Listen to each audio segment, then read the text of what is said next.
चलिए क्लास को स्टार्ट करते हैं। Good morning everyone. देखिए, अभी तक हमने भारत के अपवाह तंत्र को स्टार्ट किया था और इसके अंतर्गत लगभग 2 क्लासेस हमारी हो चुकी हैं।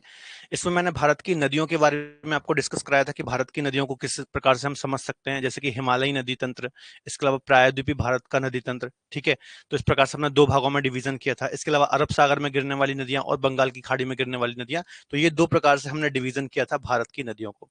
ठीक है, इसके अलावा कुछ बेसिक चीजें हमने डिस्कस की थी भारत की नदियों के बारे में या फिर भारत के अपवाह तंत्र के बारे में, और गंगा नदी तंत्र या फिर गंगा रिवर सिस्टम को हमने डिटेल में डिस्कस कर लिया था। ठीक है, आज हम नई नदी स्टार्ट करेंगे, सिंधु नदी तंत्र या फिर इंडस रिवर सिस्टम को हम डिस्कस करेंगे। ठीक है, चलिए सीधे हम टॉपिक को स्टार्ट करते हैं। देखो, सिंधु नदी की यदि हम बात करें तो पहले जब सबसे पहला टॉपिक हमने डिस्कस किया था भारत का सामान्य परिचय या फिर जनरल इंट्रोडक्शन ऑफ इंडिया, तो मैंने आपको बताए थे 2 नाम है भारत के, एक तो इंडिया, ठीक है, और हिंदुस्तान। इंडिया और हिंदुस्तान, जो ये 2 नाम है भारत के, वो इसी नदी की देन है ना, इसी सिंधु नदी की देन है। ये 2 नाम मैंने आपको डिस्कस कराई थी ये सारी चीजें, कि देखिए इंडिया नाम जो है, ठीक है, ये इंडस से आया है। इसका नाम क्या है? इंडस, इंडस से आया है। जो हिंदुस्तान नाम है, ये सिंधु से आया है। ठीक है, ये कहां से है? सिंधु। जो इंडिया नाम है, ये किसने दिया है? यूनानियों ने दिया है, यूनानियों ने दिया है। इसके अलावा जो सिंधु नाम है, ये किसने दिया है? ये ईरानियों के द्वारा दिया गया है या फिर पर्शियन लोगों के द्वारा दिया गया है। किनके द्वारा? पर्शियन, पर्शियन लोगों के द्वारा दिया गया है। ठीक है, सिंधु से ही बना है हिंदू, और हिंदू से हिंदुस्तान बना, और यहाँ पर इंडस के चलते इंडिया बना। मैंने आपको बताया कि प्राचीन समय में चूंकि समुद्री मार्ग की खोज नहीं थी और उत्तर में पूरा हिमालय पर्वत है, तो सिर्फ एक ही रास्ता हुआ करता था ना। यहाँ पर यदि मैं इंडिया का एक मैप बनाऊं इस प्रकार से,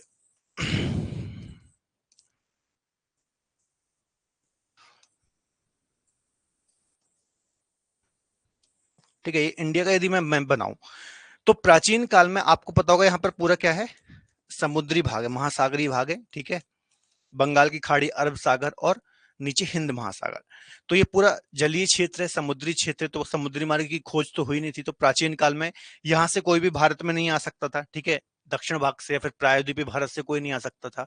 उत्तर में यदि आप देखेंगे यहाँ पर, ठीक है, तो यहां पर पूरा क्या बसा हुआ है? हिमालय, जो कि विश्व का सबसे ऊंचा पर्वत है। तो इसको क्रॉस करके भी भारत में आना क्या था? इम्पॉसिबल था। तो सिर्फ बचता है ये वाला पार्ट। ठीक है, सिर्फ ये वाला पार्ट बचता था प्राचीन समय में, जहां से भारत में आया जा सकता था। और भारत में इंटर होने के लिए जो यहाँ पर नदी बहती है, जिसको हम बोलते हैं सिंधु नदी, इस नदी को क्रॉस करना होता था। ठीक है, तो प्राचीन समय से ही जो सिंधु नदी है हमारे भारत की पहचान बनी हुई थी, और इसी नदी के चलते हमारा नाम जो इंडिया आया है, इंडस से ही आया है, जो कि यूनानियों के द्वारा दिया गया है, और पर्शियन लोगों के द्वारा हिंदुस्तान नाम दिया गया इसी सिंधु नदी के चलते। ठीक है, गुड मॉर्निंग। गुड मॉर्निंग अमरुद जी। ठीक है, चलिए तो इसको स्टार्ट करते हैं, एक एक चीज हम यहाँ पर डिस्कस करते हैं। तो देखिए, सबसे पहले जो सिंधु नदी का ओरिजिन होता है, ये कहां से होता है? तिब्बत रीजन से होता है। तिब्बत जो कि वर्तमान में चीन के कब्जे में है। ठीक है, तो तिब्बत के सानु ख्यावाब ग्लेशियर है, यहाँ पर आपको एक कैलाश पर्वत देखने को मिलेगा, कैलाश माउंटेन, जो कि ट्रांस हिमालय का एक पर्वत है ना। हमने पढ़ा था काराकोरम, लद्दाख, जास्कर और कैलाश, ये तीनों किसका हिस्सा है? ये तीनों ट्रांस हिमालय का हिस्सा है। ठीक है, कैलाश पर्वत है, यहां पर ही पास में आपको एक झील देखने को मिलेगी, जिसको हम बोलते हैं मानसरोवर झील, मान सरोवर झील। ठीक है, तो कैलाश पर्वत, वहां पर ही आपको पास में तिब्बत रीजन में मानसरोवर झील देखने को मिलेगी, और यहां पर ही सानो ख्यावाब ग्लेशियर है या फिर हिमनद है। ठीक है, बस अब भी जस्ट स्टार्ट ही हुई है क्लास। ठीक है, तो यहां से ही सिंधु नदी का ओरिजिन होता है। ठीक है, सिंधु नदी का ओरिजिन होता है, तो तिब्बत से निकलती है, फिर ये इंडिया में एंटर करती है, इंडिया के लद्दाख रीजन में प्रवाहित होती है, फिर पाकिस्तान जाती है, और पाकिस्तान के बाद ये पाकिस्तान में बहते हुए कराची के पास डेल्टा बनाते हुए अरब सागर में जाकर के गिरती है। ठीक है, चलिए आगे डिस्कस कर लेते हैं। इसके अलावा जब ये भारत में इंटर करती है, तो दमचौक नामक एक जगह है, देखिए यहाँ पर दमचौक नामक जगह है, यहां से ये भारत में इंटर करती है, और बाहर कहां से होती है? तो चिल्लास, चिल्लास से ये एग्जिट करती है। ठीक है, तो ये 2 जगह भी आपको याद रखना है कि दमचौक से ये भारत में इंटर करती है, और चिल्लास से ये एग्जिट करती है। कौन नदी? सिंधु नदी। निकल कहां से रही है? सानो ख्यावाब ग्लेशियर, तिब्बत। ठीक है, इसके अलावा मानसरोवर झील भी याद रखना, क्योंकि यहां से कई बार ऑप्शन में मानसरोवर झील भी पूछ लेता है। ठीक है, तो मानसरोवर झील भी आपको याद रखना है। इसके अलावा जब मैं आपको हिमालय पढ़ा रहा था तो दो नदियां मैंने आपको पढ़ाई थी, ठीक है। एक तो मैंने आपको पढ़ाई थी नुब्रा नदी, कौन सी, नुब्रा नदी पढ़ाई थी, और एक नदी मैंने आपको पढ़ाई थी श्योक नदी, ठीक है। मैंने आपको एक चीज बताई थी कि जो ट्रांस हिमालय है, ट्रांस हिमालय की जो काराकोरम रेंज है, कौन सी रेंज है, काराकोरम रेंज, ठीक है। काराकोरम रेंज, इस पर ही आपको एक ग्लेशियर देखने को मिलता है जिसको हम बोलते हैं सियाचिन ग्लेशियर, जो कि भारत का सबसे बड़ा ग्लेशियर है और विश्व का दूसरा सबसे बड़ा ग्लेशियर है। लगभग 78 किलोमीटर इसकी लंबाई है। क्या नाम है, सियाचिन ग्लेशियर, ठीक है। तो यहां से एक नदी का ओरिजिन होता है जिसको हम बोलते हैं नुब्रा। कौन सी नदी निकलती है, नुब्रा नदी। कहां से निकलती है, सियाचिन ग्लेशियर से, ठीक है। नुब्रा वैली से, नुब्रा घाटी से इसका ओरिजिन होता है, ठीक है। और यहां से एक और नदी निकलती है जिसको हम बोलते हैं श्योक, ठीक है, श्योक नदी। और नुब्रा नदी आगे जाकर के किस में मिल जाती है, श्योक में मिल जाती है। और श्योक नदी आगे जाकर के लद्दाख श्रेणी को काटते हुए किस में मिल जाती है, सिंधु में मिल जाती है। ये मैंने आपको हिमालय में बहुत अच्छे से चीजें डिस्कस कराई थी। जिन भी बच्चों ने हिमालय वाले लेक्चर मेरे देखे हैं उनको पता होगा, ठीक है। चलिए, तो देख लेते हैं एक बार मैप में। देखिए, यहां से श्योक नदी आई, ठीक है। इसके अलावा ये सियाचिन ग्लेशियर है, यहां से नुब्रा नदी आई। तो नुब्रा श्योक में मिलती है, और श्योक यहां पर ये काराकोरम श्रेणी है, ऐसा समझ लीजिए, ठीक है।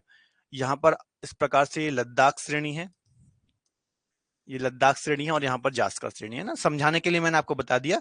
तो ये काराकोरम श्रेणी सियाचिन ग्लेशियर से निकली नुब्रा नदी इस प्रकार से, यहाँ श्योक नदी निकली, ठीक है, नुब्रा जाकर के श्योक में मिली, और ये लद्दाख श्रेणी है, लद्दाख श्रेणी को काटते हुए श्योक नदी किस में जाकर के मिली, सिंधु नदी में जाकर के मिली, ठीक है, ये सिंधु नदी है। तो यहां से याद रखना कि श्योक सिंधु की सहायक नदी है, जो कि किसको, लद्दाख श्रेणी को काटते हुए सिंधु में मिलती है। इसके अलावा एक और चीज मैंने आपको बताई थी कि काराकोरम और लद्दाख के मध्य में श्योक नदी प्रवाहित होती है ना। ये काराकोरम रेंज हो गई मान लीजिए, और ये कौन सी हो गई, ये लद्दाख रेंज हो गई, ठीक है। तो काराकोरम और लद्दाख के बीच में श्योक बहती है, और लद्दाख और जास्कर रेंज के मध्य में सिंधु नदी प्रवाहित होती है, ठीक है। ये मैंने हिमालय रीजन में भी आपको पढ़ाया था। तो ये सारी चीजें आपको याद रखना है, यहाँ से कई बार क्वेश्चन आते हैं। आगे डिस्कस कर लेते हैं बाड़ा लाचा दर्रा। बाड़ा लाचा पास दर्रा है, हिमाचल प्रदेश, ठीक है। यहां से दो छोटी छोटी नदियां निकलती हैं, ठीक है। कौन सी नदियां निकलती हैं, दो छोटी छोटी निकलती हैं नदियां, एक है चंद्रा, एक नदी का नाम है चंद्रा, और एक नदी का नाम है भागा, ठीक है। एक नदी का नाम है चंद्रा और एक का नाम है भागा। कहां से, बाड़ा लाचा दर्रे के पास से निकलती है, और जहां से पे ये मिलती हैं तो वहां से एक नदी बन जाती है जिसको हम बोलते हैं चेनाब, ठीक है। तो दो छोटी नदियों के संगम से चेनाब नदी बनती है, जो कि सिंधु की सबसे बड़ी सहायक नदी है, और पाकिस्तान में जाकर के मिठानकोट नामक एक जगह है, वहां पर जाकर के किसमें मिलती है, सिंधु में मिलती है, ठीक है। देखिए एक बार मैप में देख लीजिए, ये देखिए, ठीक है। चेनाब नदी जो कि सिंधु की सबसे प्रमुख सहायक नदी है, मिठानकोट पाकिस्तान में जाकर के किस में मिलती है, सिंधु में मिलती है, ठीक है। आगे डिस्कस कर लेते हैं।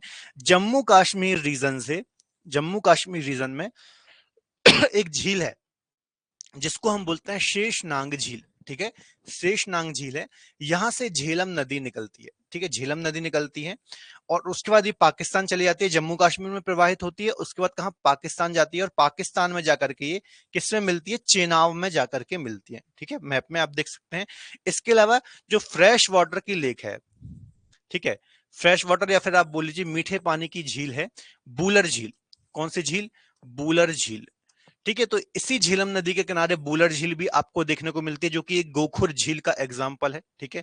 वो सब हम बाद में डिस्कस करेंगे, अभी आप इतना समझ लीजिए कि झेलम नदी के किनारे ही गोखुर बूलर लेक है, जो कि फ्रेश वाटर की सबसे बड़ी झील है भारत की, ठीक है। तो कहां, पाकिस्तान में जाकर के किसमें मिल रही है, चेनाब में मिल रही है झेलम नदी, याद रखना है, ठीक है। फिर इसकी सबसे महत्वपूर्ण सहायक नदी जो झेलम नदी है, इसकी सबसे महत्वपूर्ण सहायक नदी कौन सी है, तो जम्मू कश्मीर रीजन से ही निकलती है किशन गंगा नदी। किशन गंगा नदी झेलम की सहायक नदी है, जम्मू कश्मीर रीजन से ही निकलती है और झेलम में जाकर के मिलती है, ठीक है। आगे डिस्कस कर लेते हैं। रोहतांग पास हिमाचल प्रदेश के पास से एक नदी का ओरिजिन होता है जिसको हम बोलते हैं रावी नदी, है ना। रावी नदी कहां से, हिमाचल प्रदेश से निकल रही है, हिमाचल प्रदेश में प्रवाहित होती है, फिर पंजाब जाती है, पंजाब के बाद कहां, पाकिस्तान में एंटर कर जाती है, और पाकिस्तान में जाकर के किसमें मिलती है, चेनाब नदी में जाकर के मिलती है। कहां पर, चेनाब नदी में जाकर के मिलती है, ठीक है। अभी सारी चीजें आपको याद हो जाएंगी, अभी बस आप देखते जाइए। इसके बाद राकस ताल, ठीक है। राकसताल कहां पर है? मानसरोवर झील, जहां से सिंधु नदी निकल रही थी, है ना। मैंने आपको बताया था यहाँ पर पास में क्या है, मानसरोवर झील, काफी बड़ी झील है मानसरोवर झील। तो यहाँ पे एक चीज समझ लीजिए कि 3 नदियां निकलती है, ये मानसरोवर झील है मान लीजिए फॉर एग्जाम्पल। तो ऐसे सिंधु निकलती है, यहां से सतलज निकलती है, और पूर्व की ओर ईस्ट की ओर कौन सी निकलती है? यहां से ब्रह्मपुत्र नदी। ठीक है, ब्रह्मपुत्र, ये कौन सी हो गई? सिंधु। ये कौन सी हो गई? सतलज। तो ये 3 नदियां मैंने आपको बताया था कि ये 3 नदियां, जब नदियों का हम पहला लेक्चर पढ़ रहे थे तब मैंने आपको एक चीज बताई थी कि पूर्ववर्ती नदियां, है ना, पूर्ववर्ती नदियां सिंधु, सतलज और ब्रह्मपुत्र जो हैं, ये पूर्ववर्ती नदियों का एग्जाम्पल हैं, जो कि कहां, तिब्बत रीजन से निकलती हैं, मानसरोवर झील के पास से निकलती हैं। और इन नदियों की विशेषताएं क्या है?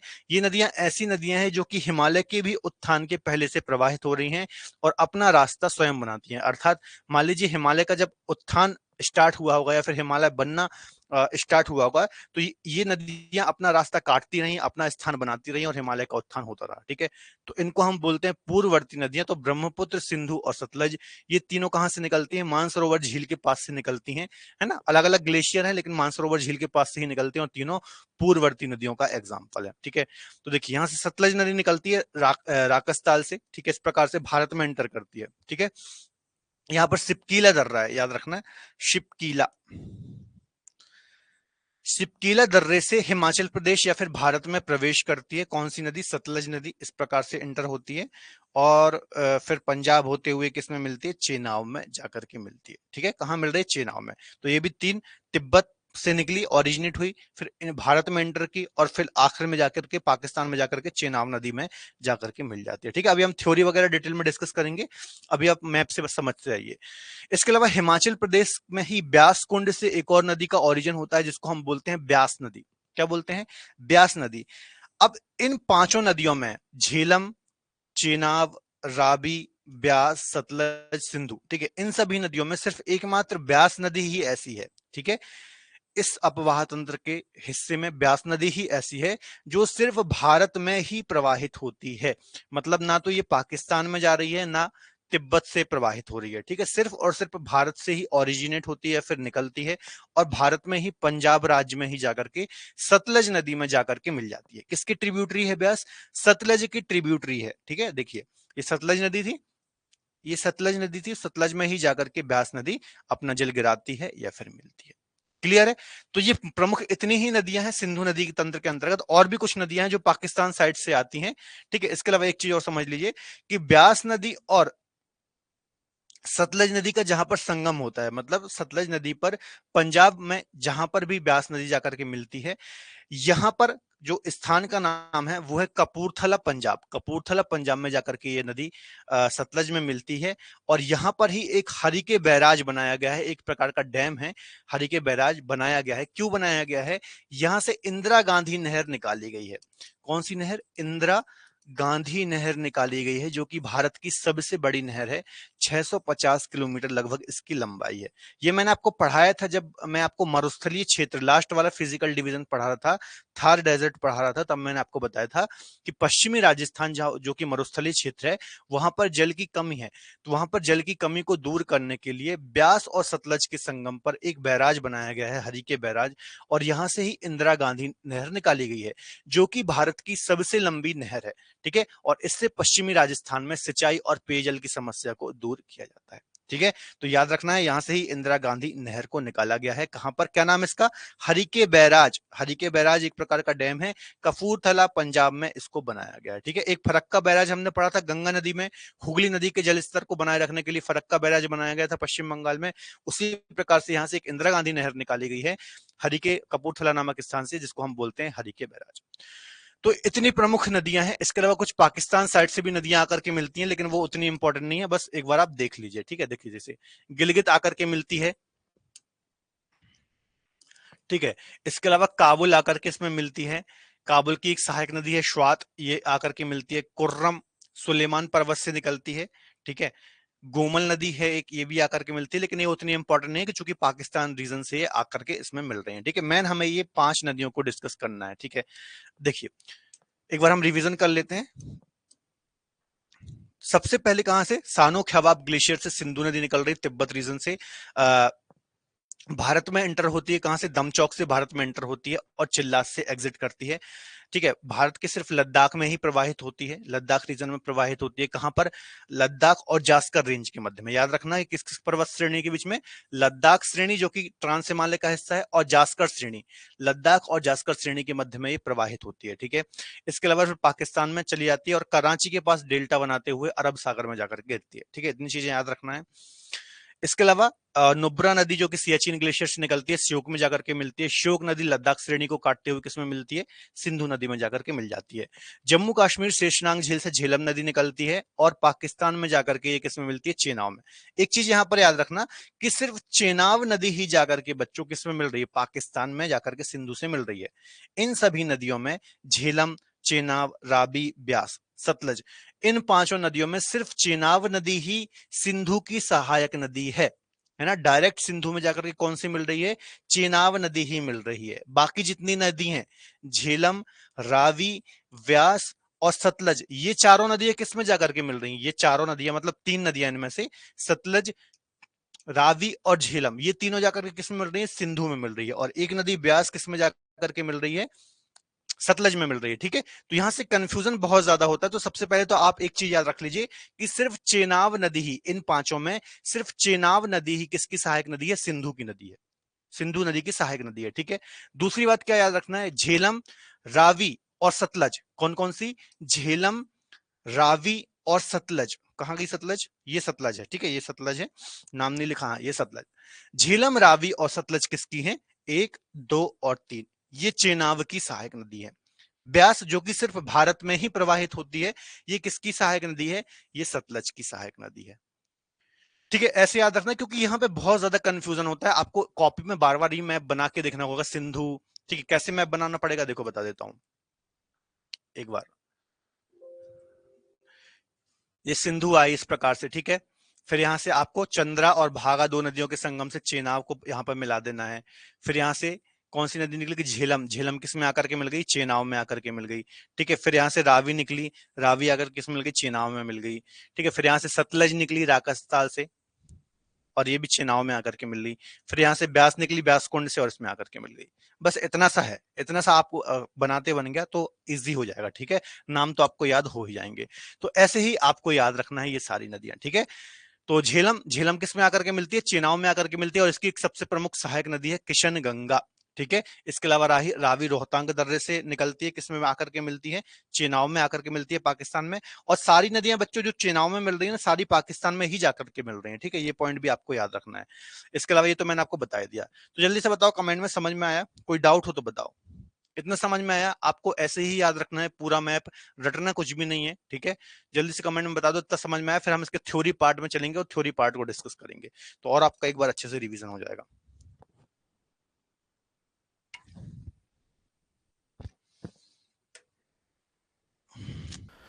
दोस्तों मैं पिछले 8 वर्षों से ज्योग्राफी पढ़ा रहा हूं और पिछले कई वर्षों के डिफरेंट एग्जाम पेपर्स को एनालाइज करने के बाद मुझे ये समझ में आया है कि सही प्रिपरेशन के लिए आपको इंपॉर्टेंट एमसीक्यूज पीवाईक्यूज की आवश्यकता होती है, क्योंकि अल्टीमेटली हमें फाइनल एग्जाम में एमसीक्यूज ही फेस करने हैं। तो इसी को ध्यान में रखते हुए हमने ज्योग्राफी के टॉप 1000 एमसीक्यूज पीवाईक्यूज का एक सेट तैयार किया है, जो कि किसी भी कॉम्पिटेटिव एग्जाम के लिए काफी महत्वपूर्ण है। तो आज ही क्रेजी जी के ट्रिक की एप्लीकेशन में जाकर के आप इस कोर्स को अवेल कर सकते हैं। साथ ही डिस्क्रिप्शन में लिंक दी हुई है, तो लिंक के थ्रू भी आप कोर्स को अवेल कर सकते हैं। धन्यवाद। जल्दी से बताओ अमृत, गोविंदा, अमृत, जो भी बच्चे लाए में बताओ जल्दी से। इंडस रिवर सिस्टम, सिंधु नदी तंत्र।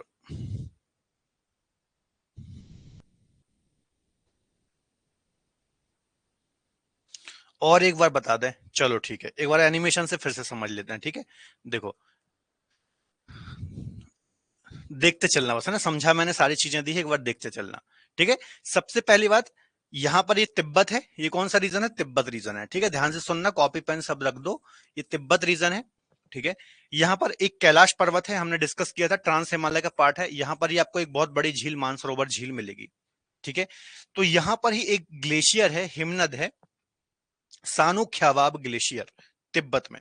ठीक है, तो यहां से सिंधु नदी निकलती है, तिब्बत से भारत में आती है। भारत के बाद पाकिस्तान जाती है और पाकिस्तान में काफी लंबी दूरी तय करते हुए लास्ट में कराची एक प्रमुख शहर है, तो यहाँ पर डेल्टा बनाते हुए अरब सागर में गिर जाती है।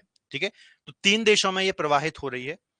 ठीक है, 3 देशों में ये प्रवाहित हो रही है, तिब्बत या फिर चीन बोल लीजिए, चूंकि तिब्बत पर चीन का कब्जा है, भारत और पाकिस्तान। ठीक है, इसकी लंबाई कितनी है? 2880 किलोमीटर इसकी टोटल लंबाई है। ठीक है, ये भी पॉइंट आपको याद रखना है। ठीक है, आगे चलती है तो कहां से? भारत में दमचौक से इंटर करती है और चिल्लास से एग्जिट करती है। ठीक है, इसके अलावा श्योक नदी इसकी प्रमुख सहायक नदी है। कौन सी? श्योक नदी इसकी प्रमुख सहायक नदी है, जो कि काराकोरम, मैंने आपको बताया था, फिर से बता देता हूं, काराकोरम, ठीक है, लद्दाख और जास्कर, ये 3 रेंज है, काराकोरम, लद्दाख, जास्कर। किसका हिस्सा है? ट्रांस हिमालय है, इसको हम ट्रांस हिमालय बोलते हैं। हिमालय हम पढ़ करके आए। तो यहां से श्योक नदी बहती है इस प्रकार से, और यहां से सिंधु नदी बह रही है। ठीक है, तो ये लद्दाख श्रेणी को काटते हुए श्योक नदी किस में मिल रही है? ये सिंधु में मिल रही है। और यहाँ सियाचिन ग्लेशियर से ही नुब्रा नदी निकलती है, जो श्योक में आकर के मिलती है। ठीक है, मैंने आपको हिमालय के टाइम पे भी बताया था, यहाँ पर भी बता रहा हूँ, याद रखना।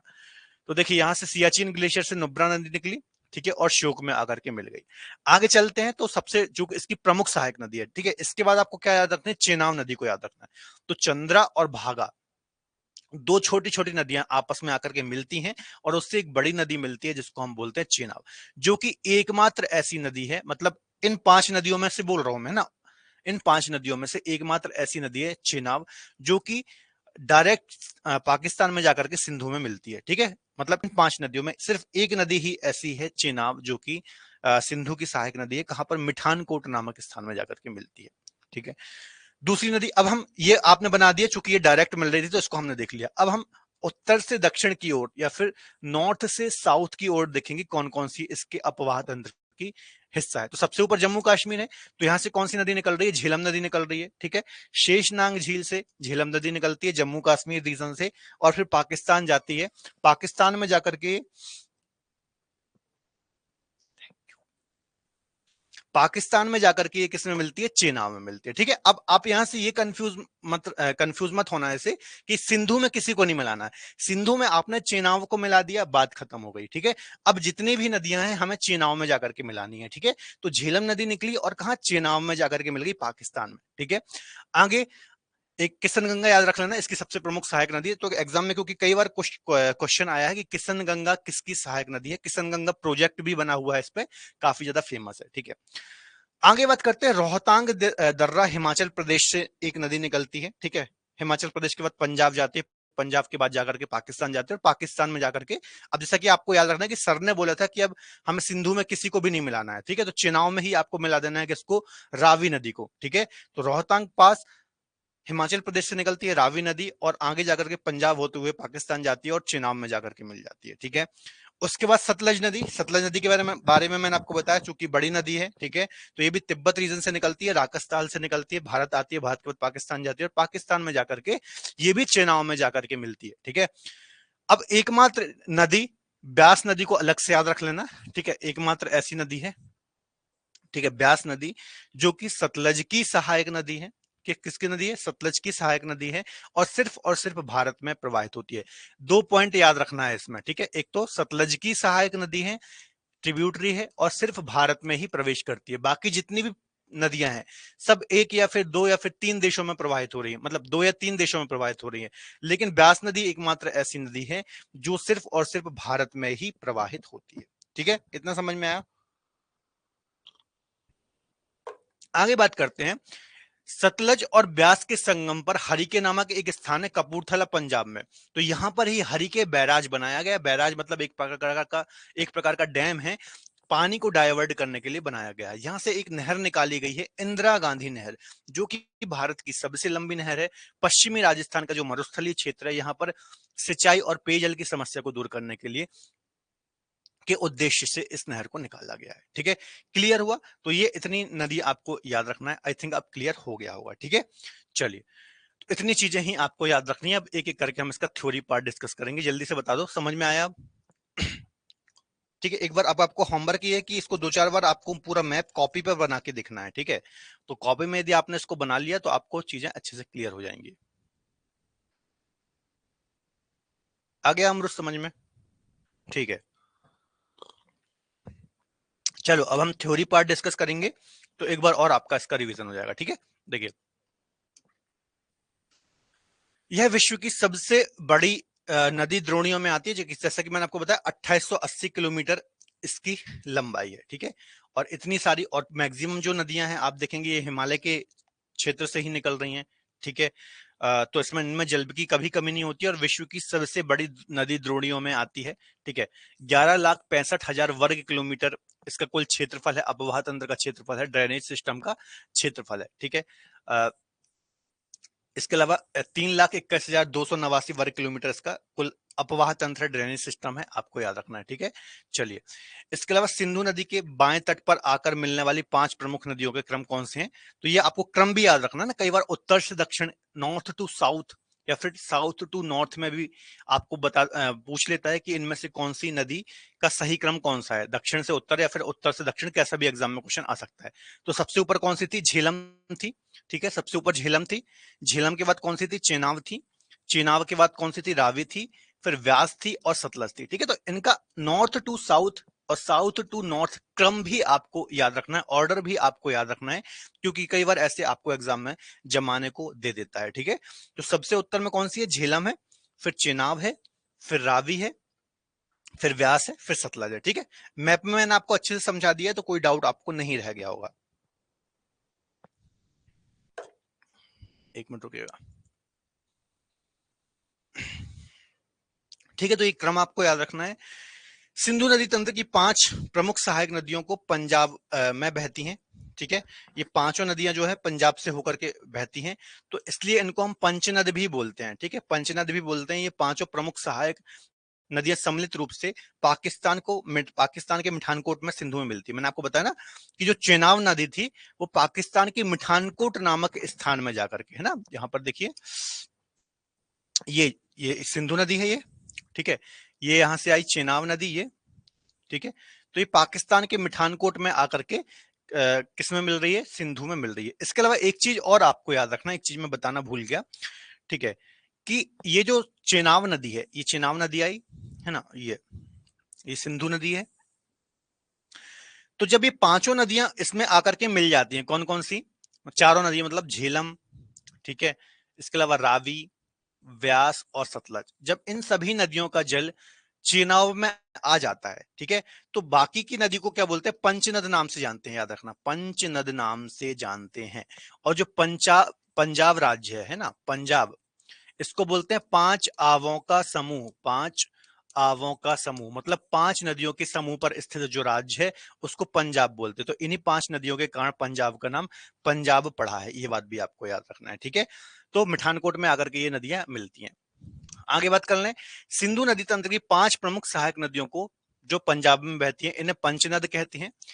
ये पांचों प्रमुख सहायक नदियां सम्मिलित रूप से पाकिस्तान के मिठानकोट में सिंधु नदी के बाएं तट पर गिरती हैं, ठीक है। तो ये सारी चीजें हमने डिस्कस कर ली।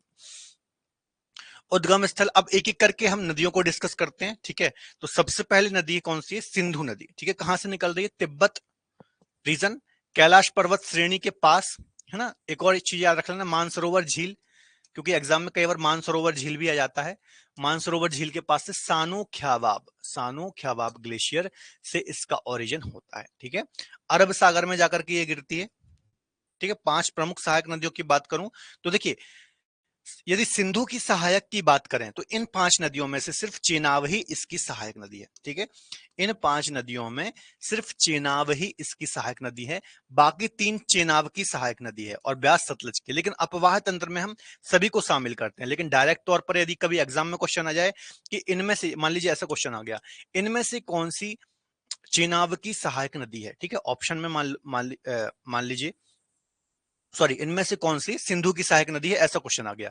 अब ऑप्शन में क्या क्या है, ब्यास, ठीक है, सतलज,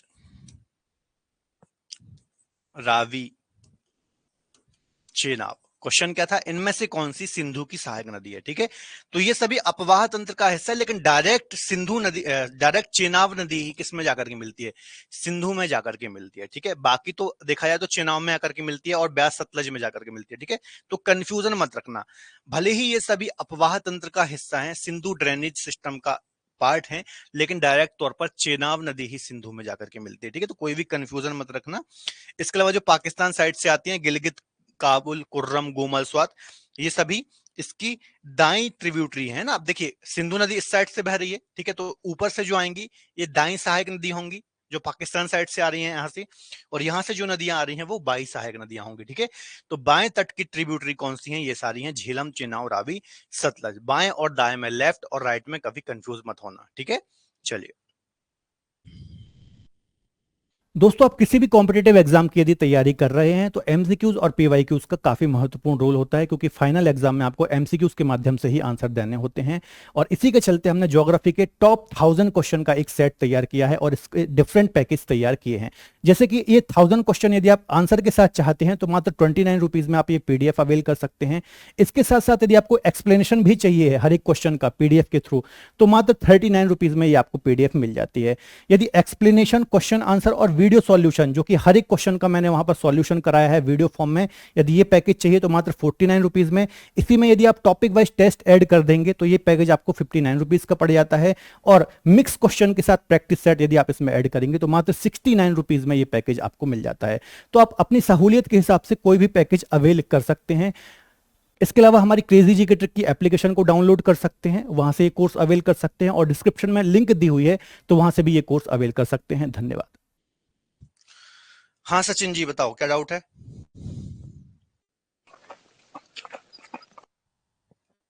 सचिन, कोई डाउट है क्या?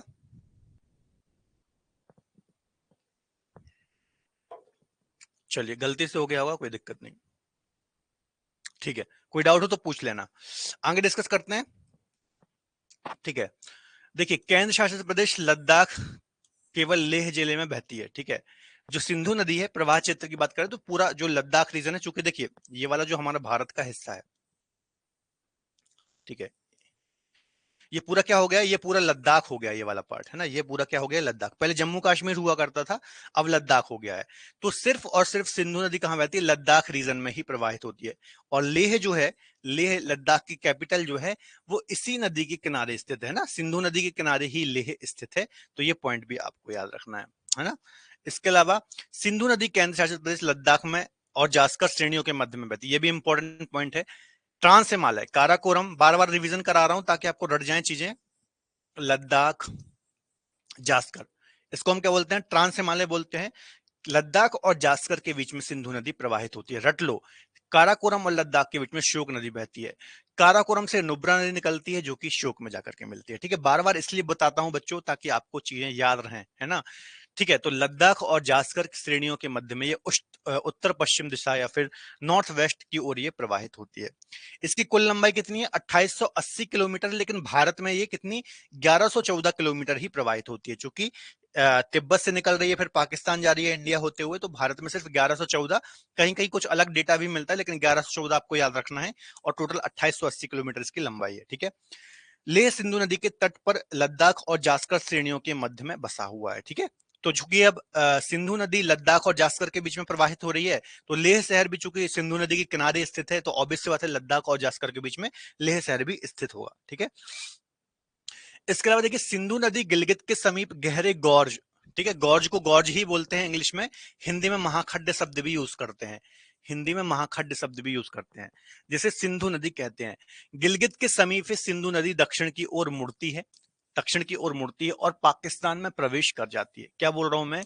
सिंधु नदी गिलगित के समीप, ठीक है, गिलगित एक जगह है पाकिस्तान रीजन में, गॉर्ज का निर्माण करती है, सिंधु गॉर्ज बोलते हैं, जिसको क्या बोलते हैं? गॉर्ज। गॉर्ज क्या होता है? इस प्रकार से देखिए, आप इसमें देखते हैं, नदी जब पर्वतीय क्षेत्र में बह रही है, जैसे मान लीजिए फॉर एग्जाम्पल यहां पर कोई नदी बह रही है, ठीक है, अब यहां पर इसके दोनों साइड, ठीक है, किसी पर्वत का उत्थान हो रहा है, मान लीजिए हिमालय का फॉर्मेशन हो रहा है, ठीक है, ये हिमालय बन रहा है, ठीक है, इस प्रकार से।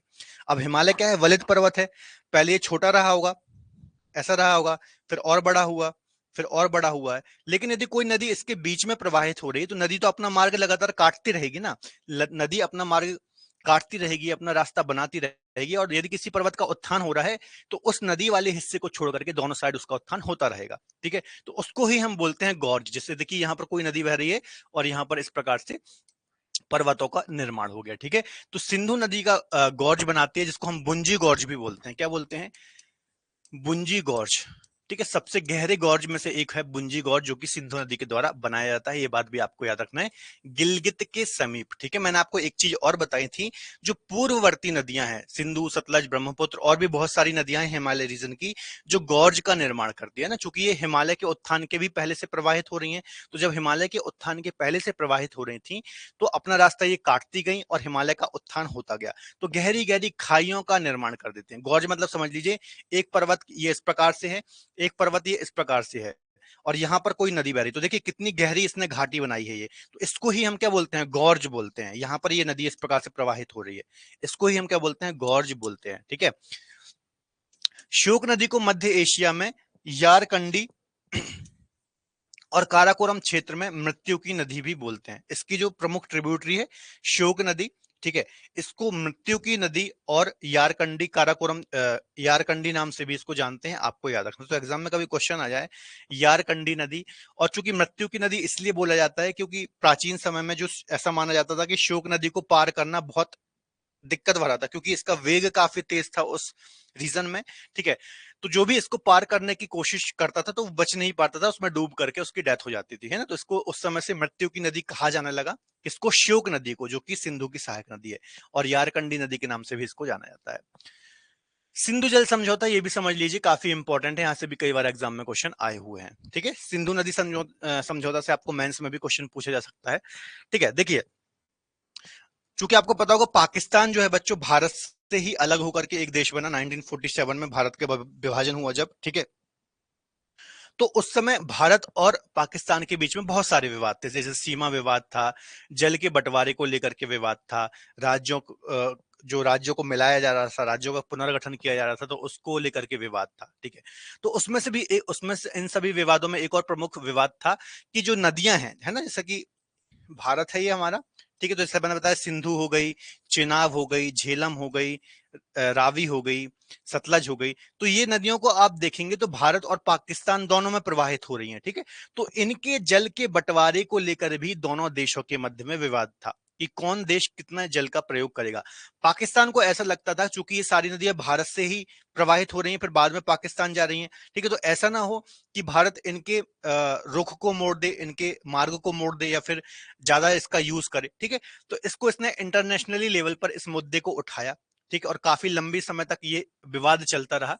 ठीक है, और आखिरी में 1960 में विश्व बैंक की मध्यस्थता के बाद एक समझौता हुआ। ठीक है, जिसको हम बोलते हैं सिंधु जल समझौता। सिंधु जल समझौता मतलब सिंधु और उसकी ये 5 जो प्रमुख सहायक नदियां हैं, इनके जल का उपयोग कौन सा राज्य कितना करेगा।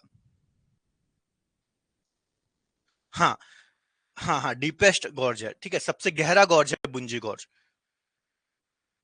हाँ, सबसे गहरा गॉर्ज है। ठीक है, बुंजी गॉर्ज सबसे गहरा गॉर्ज है।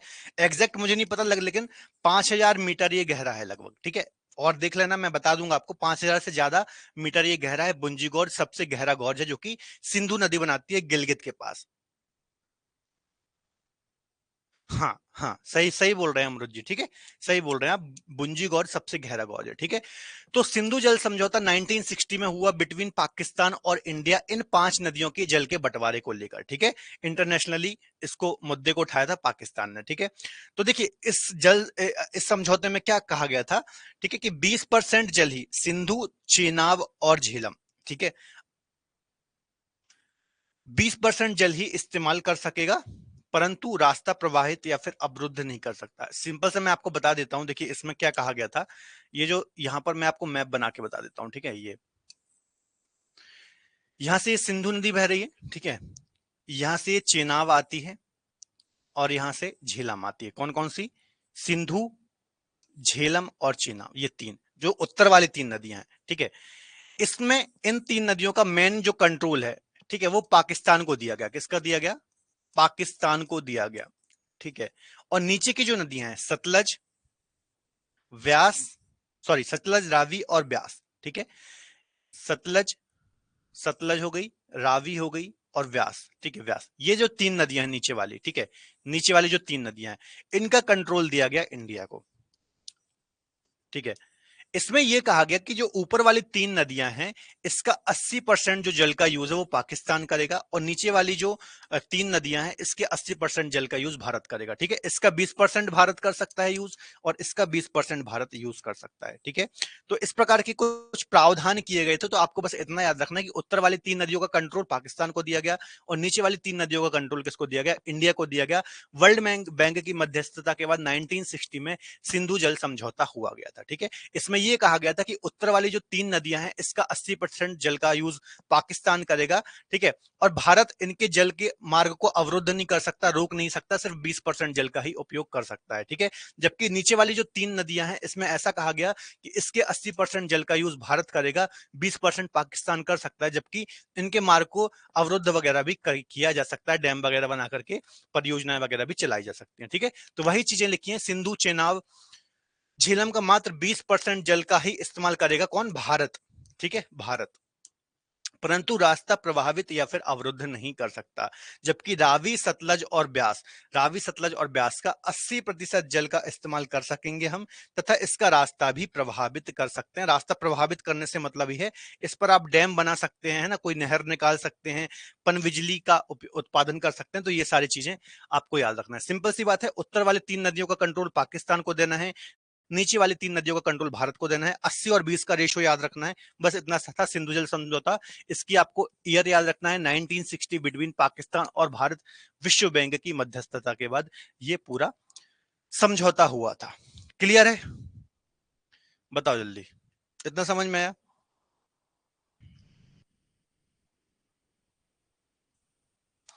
ठीक है, सचिन, गोविंदा, अमृत, शुभानंद।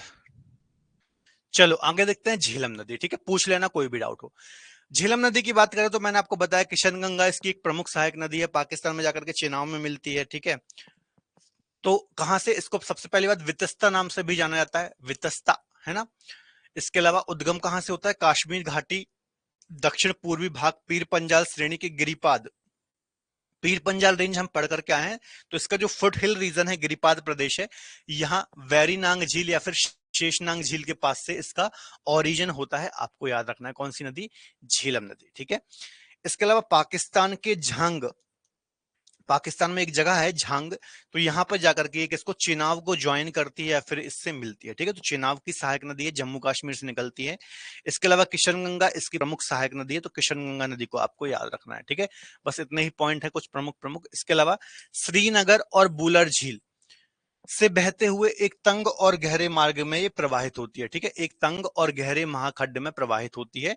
तो ये भी चूंकि हिमालय रीजन में बहने वाली नदी है, तो ये भी तंग गहरे मार्ग में प्रवाहित होती है, और श्रीनगर इसके किनारे स्थित है। और बूलर झील मैंने आपको उसी टाइम बताया था, बूलर झील जो भारत की सबसे बड़ी मीठे पानी की झील है, वो इसके किनारे ही स्थित है।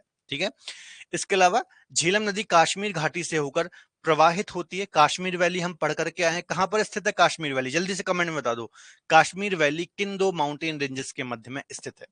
तो कश्मीर वैली से प्रवाहित होती है। कश्मीर घाटी एक समतल मैदान है, इस समतल मैदान में ढाल कम होने के कारण झेलम नदी विसर्पों का निर्माण करती है। विसर्प मतलब समझते हो?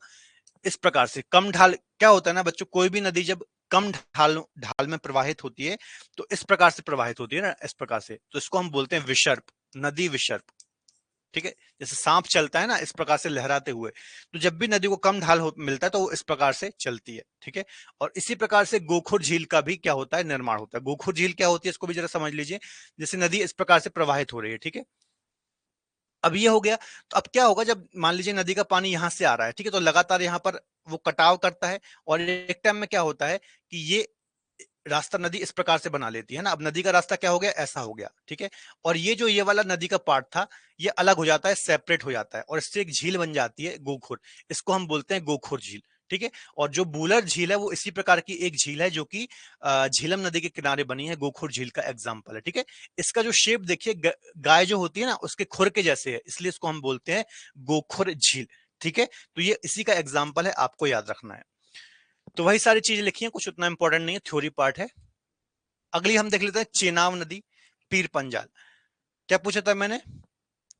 कश्मीर वैली है ना, कश्मीर वैली बच्चों ग्रेटर हिमालय ग्रेटर हिमालय, महान हिमालय और पीर पंजाल रेंज, जो कि मिडिल हिमालय का पार्ट है, पीर पंजाल रेंज, इसके बीच में कश्मीर वैली स्थित है। ऐसे आपको बताना है, सिर्फ पीर पंजाल रेंज नहीं बताना है, ठीक है।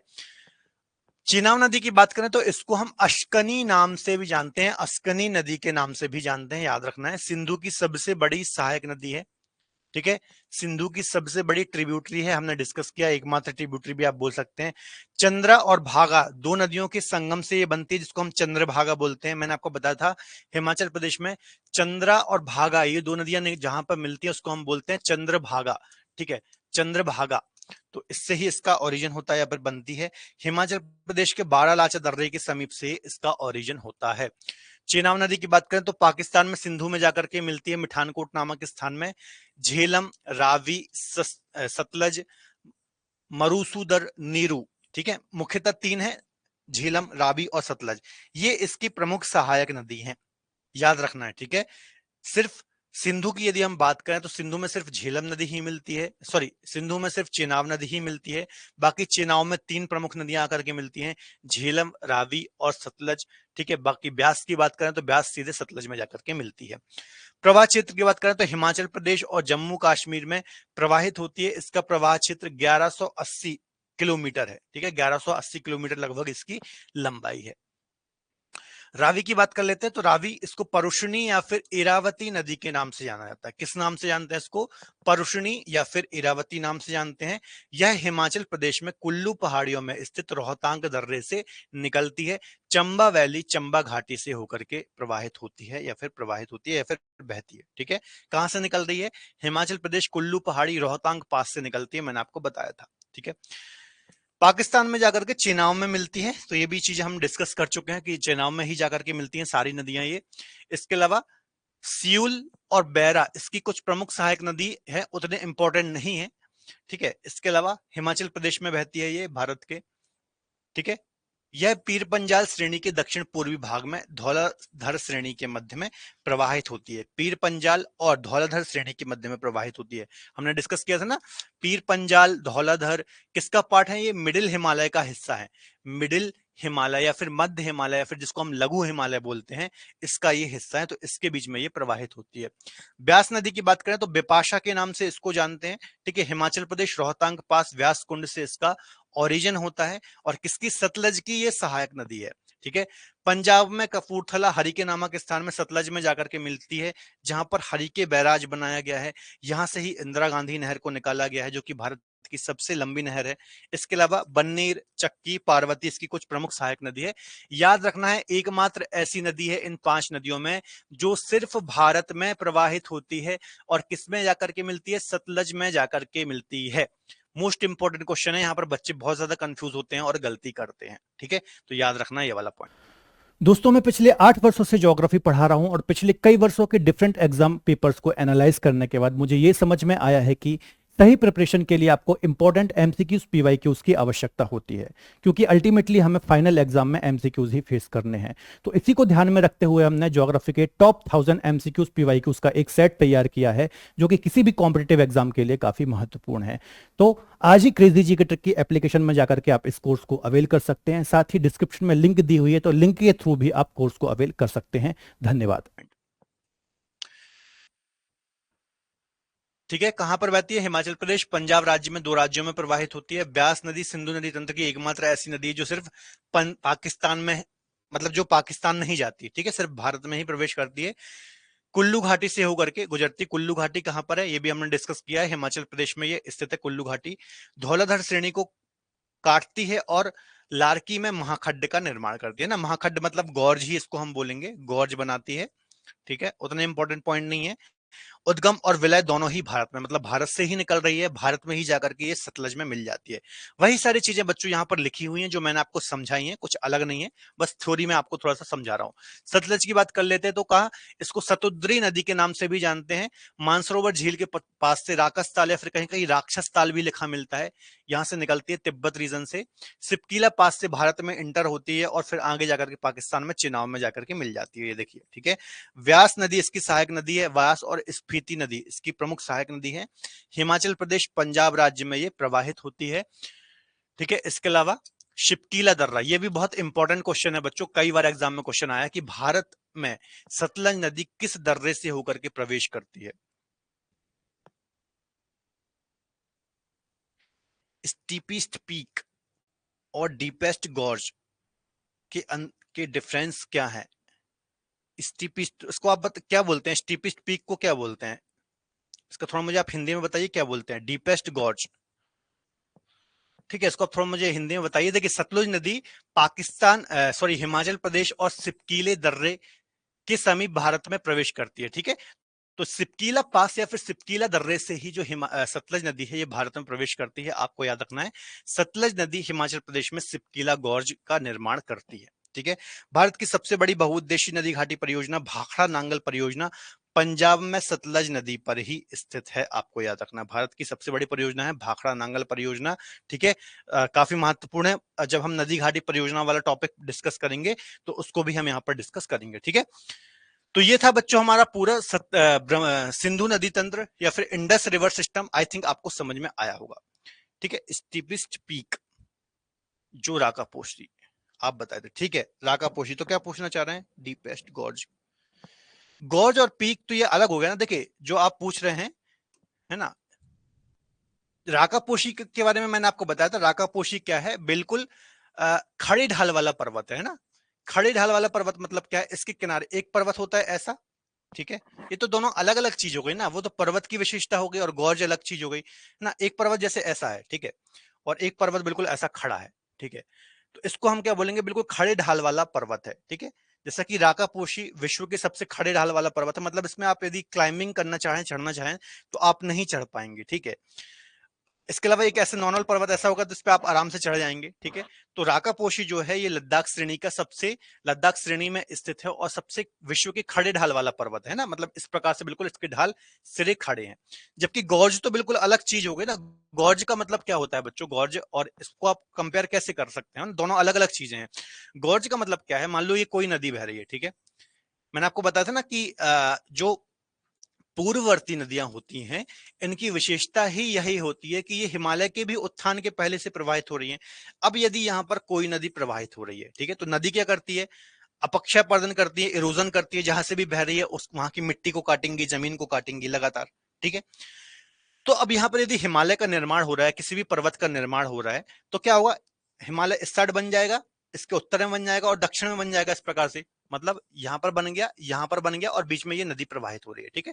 तो नदी तो लगातार अपने इसको काटती जाएगी, ठीक है। तो एक टाइम के बाद कैसे हो जाएगा, ये पर्वत है एक और एक ये पर्वत है, इस प्रकार से, ठीक है। इतने दो पर्वत है और इसमें ये गहरी खाई में एक नदी बह रही है, ठीक है। गहरी खड्ड में, गहरी खाई में कोई नदी बह रही है, तो इसको हम बोलते हैं गॉर्ज या फिर हिंदी में बोलते हैं महाखड्ड, ठीक है। जबकि स्टीपेस्ट पर्वत जो आप बोल रहे हैं, ठीक है, पीक, इसको तो ये तो अलग ही चीज है, ये तो सबसे खड़े ढाल वाले पर्वत को हम बोलते हैं जो कि राकापोशी है, ठीक है। राकापोशी है, तो दोनों में अंतर से कोई मतलब नहीं है। दोस्तों आप किसी भी कॉम्पिटेटिव एग्जाम की यदि तैयारी कर रहे हैं तो एमसीक्यूज और पीवाईक्यूज का काफी महत्वपूर्ण रोल होता है, क्योंकि फाइनल एग्जाम में आपको एमसीक्यूज के माध्यम से ही आंसर देने होते हैं। और इसी के चलते हमने ज्योग्राफी के टॉप 1000 क्वेश्चन का एक सेट तैयार किया है और इसके डिफरेंट पैकेज तैयार किए हैं। जैसे कि ये 1000 क्वेश्चन यदि आप आंसर के साथ चाहते हैं तो मात्र 29 रुपीज में आप ये पीडीएफ अवेल कर सकते हैं। इसके साथ साथ यदि आपको एक्सप्लेनेशन भी चाहिए है हर एक क्वेश्चन का पीडीएफ के थ्रू, तो मात्र 39 रुपीज में ये आपको पीडीएफ मिल जाती है। यदि एक्सप्लेनेशन, क्वेश्चन आंसर और वीडियो सॉल्यूशन, जो कि हर एक क्वेश्चन का मैंने वहां पर सॉल्यूशन कराया है वीडियो फॉर्म में, यदि ये पैकेज चाहिए तो मात्र 49 रुपीज में। इसी में यदि आप टॉपिक वाइज टेस्ट ऐड कर देंगे तो ये पैकेज आपको 59 रुपीज का पड़ जाता है। और मिक्स क्वेश्चन के साथ प्रैक्टिस सेट यदि आप इसमें ऐड करेंगे तो मात्र 69 रुपीज में ये पैकेज आपको मिल जाता है। तो आप अपनी सहूलियत के हिसाब से कोई भी पैकेज अवेल कर सकते हैं। इसके अलावा हमारी क्रेजी जी के ट्रिक की एप्लीकेशन को डाउनलोड कर सकते हैं, वहां से ये कोर्स अवेल कर सकते हैं और डिस्क्रिप्शन में लिंक दी हुई है तो वहां से भी ये कोर्स अवेल कर सकते हैं। धन्यवाद। ठीक है, तो इसमें अंतर या फिर डिफरेंस का कोई मतलब नहीं, दोनों अलग अलग चीजें, गॉर्ज अलग चीजें है ना। हाँ, यू आकार की घाटी, वी आकार की घाटी, ये थोड़ा अलग अलग चीजें हो जाती है ना। जैसे आप पूछते यू आकार की घाटी क्या होती है, वी आकार की घाटी क्या होती है, गॉर्ज क्या होता है, तो जो आप देखेंगे यदि पर्वत में इस प्रकार की कोई वैली बन रही है ना, इस प्रकार की, तो इसको हम वी आकार की घाटी बोल रहे हैं। इस प्रकार की यदि कोई वैली बन रही है, घाटी बन रही है, यहाँ पर कोई नदी बह रही है, यहाँ पर कोई नदी बह रही है, तो इसको हम बोलते हैं वी आकार की घाटी, वी आकार की माउंटेन, वी आकार की रिवर वैली, ठीक है, या फिर नदी घाटी, इसको हम बोलेंगे यू आकार की रिवर वैली या फिर नदी घाटी, ठीक है। तो ये अंतर होता है। तो इसमें आप पूछते कि गॉर्ज में क्या अंतर होता है, वैली में क्या अंतर होता है, या फिर वी आकार की घाटी, यू आकार की घाटी में क्या अंतर होता है, तो बात समझ में आती है, ठीक है। चलिए, तो समझ में आया सिंधु नदी तंत्र। आई थिंक आपको याद भी हो गई होगी, हमने इतनी बार रिवीजन कर लिया, ठीक है। बताओ जल्दी से, और कोई डाउट? अमृत, गोविंदा, शुभानंद, सचिन, ठीक है। अमृत जी समझ में आया ना?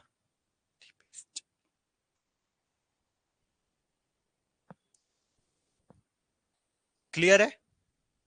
ठीक है। तो देखिए, गंगा नदी तंत्र और सिंधु नदी तंत्र, ये दो प्रमुख हिमालयी नदी तंत्र को हमने तीन भागों में डिस्कस किया था।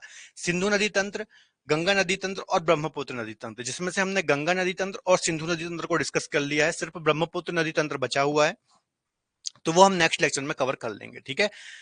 फिर इसके बाद हम स्टार्ट करेंगे प्रायद्वीपीय भारत का नदी तंत्र। तो ये दो प्रमुख हो गए हैं, इनको आप अच्छे से पढ़ लेना, क्योंकि एग्जाम में भी काफी ज्यादा यहाँ से क्वेश्चन आते हैं, ठीक है। तो चलिए, आज की क्लास में इतना ही। अगली क्लास में हम ब्रह्मपुत्र नदी तंत्र को डिस्कस करेंगे। तब तक अपना ख्याल रखें और पढ़ते रहें। Bye bye, take care.